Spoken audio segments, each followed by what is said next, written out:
This is 5th grade workbook page 71 and 72, and we're going to go over the first couple here. I do understand that it says calculator, but in 5th grade these are things that we can do and have some good practice with. All right, so we're going to get started with the first two official problems, and then of course we have the back. What I would like you to do is try those on your own and then come back and check the video. So we want to make sure we're reading very clearly, and if I need to reread something, I'm going to do it. So please make sure if you have to read it again because you don't understand it, that is completely normal. A charitable organization spends $4,500 giving out food vouchers to families. Each family receives one voucher worth $25. How many families are there? Okay, so I'm going to write out my most important information. I know that overall $4,500 is spent, and that is $25 per family. Okay, so as I'm looking at that, that would be one family, 25, another family, 25, and so I'm taking away from the 45. Repeated subtraction is division. Okay, remember, if you have not already tried this on your own, you want to do that. You don't want to watch this video right now, you want to try that on your own. So I'm going to come over here and I'm going to try 4,500 divided by 25.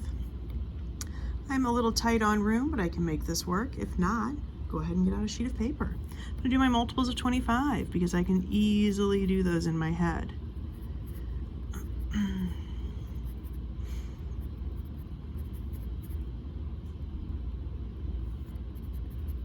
Okay. Can 25 go into 4? Not at all.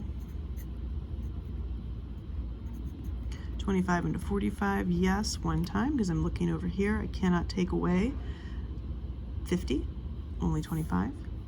1 times 25, 25. And I have 20 remaining. Bring down a 0. How many times can 25 go into 200? Right here. Count them all up, 8 times. 0. Do not forget to bring down your 0. How many times can 25 go into 0? 0 times. I have 4 numbers here and 4 up above. That's what I'm looking for.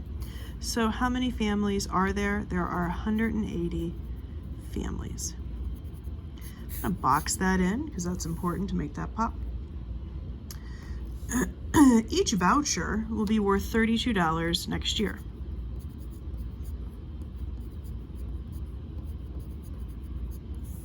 How much more money will the charity need next year?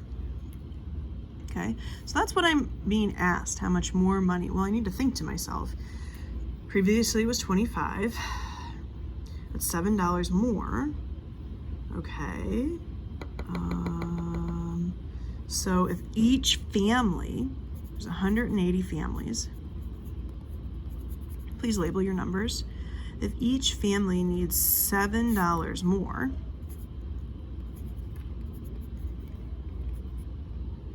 that's an extra $1,260. Now, if you don't think of it that way, that's all right. That's not a problem. A different way, and you don't have to do both, but a different method would be that you have 180 families, and each one needs $32.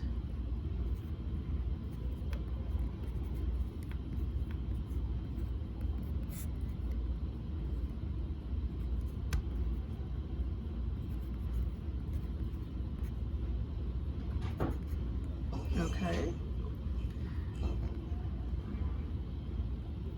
All right. All right. So this is where we're at with 5,760. However, we had to begin with $4,500. So they want to know how much is left.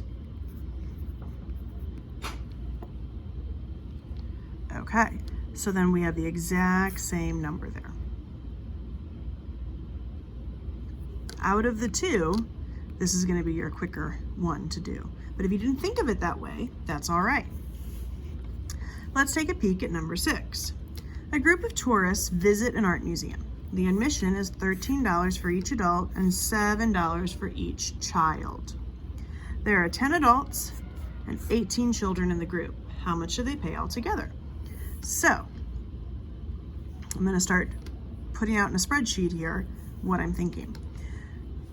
So $13 for each adult, and then there's 10 adults. So I have 1 adult, 2 adult, 3 adult, and each one's $13. So that's repeated addition or multiplication. So that's times 10. Then I also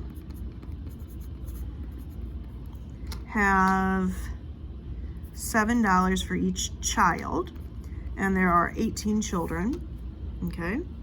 And that is one that I actually have to write out. So that would be $126. So then we're at 130 plus 126. And what is that total amount? 256 altogether. All right, sorry for the little pause there in between. And hopefully this was able to be understood. If you went ahead and worked through these with me, that's great, but I really want you to try to work on these on your own. Give it a good try and come back and see me if necessary.